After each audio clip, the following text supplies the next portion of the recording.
சிறிய உருவம் பெரிய உலகமோ குட்டி எறும்பே உன்னைவிட பெரிய அரிசியை எப்படி தூக்கி செல்கிறாய்? அடடே, பார்த்து கொண்டு இருக்கும்போது உள்ளே சென்று விட்டேயே. நானும் உன்னைப் போல் சிறியராக இருந்தால் உன்னுடன் வந்திருப்பேனே என்றாள் கண்மணி. சட்டென்று அவளுடைய உடல் அதிர்ந்தது.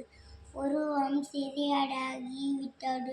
சுற்றிலும் பார்த்தால் எறும்பின் அளவுக்கு தானும் சிறியதாகி இருப்பதைக் கண்டு விடைப்படைந்தாள்.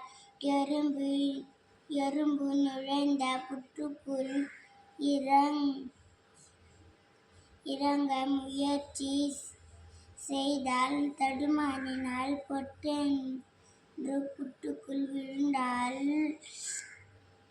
இந்த புற்றுக்குள் இத்தனை அறைகளாய்? எறும்பின் சேமிப்பைக் கண்டாள். எறும்பு புற்றுக்குள் அங்கும் இங்கும் சென்று பார்த்தாள். வியப்பு குறையாமல் புற்றைவிட்டு வெளியே வந்தாள். அருகில் இருந்த மரத்தடியில் அமர்ந்தாள். மரத்தின் மேலே ஒரு தேன் கூடு இருந்தது. தேன்கள் எப்படி கூடு கட்டுகின்றன, தேனை சிந்தாமல் எப்படி சேமிக்கின்றன பார்க்க வேண்டுமே என்று நினைத்தாள்.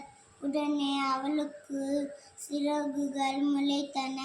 ஊ மகிழ்ச்சியில் கத்தினாள். பறந்து சென்று தேன் கூட்டுக்குள் பூந்தாள். பல வகை தேனீக்களை ஆர்வமாக பார்த்தாள். இவ்வளவு சிறிய தேனீக்கள் இத்தனை வேலைகளை செய்கிறதா? வியப்பு தாழவில்லை. தேன்கூட்டு விட்டு வரவே மனமில்லை. தயங்கியபடியே வெளியே வந்தாள். மரக்கிளையில் அமர்ந்தாள். கீழே அழகான நீரத்தை அடிமீன்கள் நீந்துவதை பார்த்தாள்.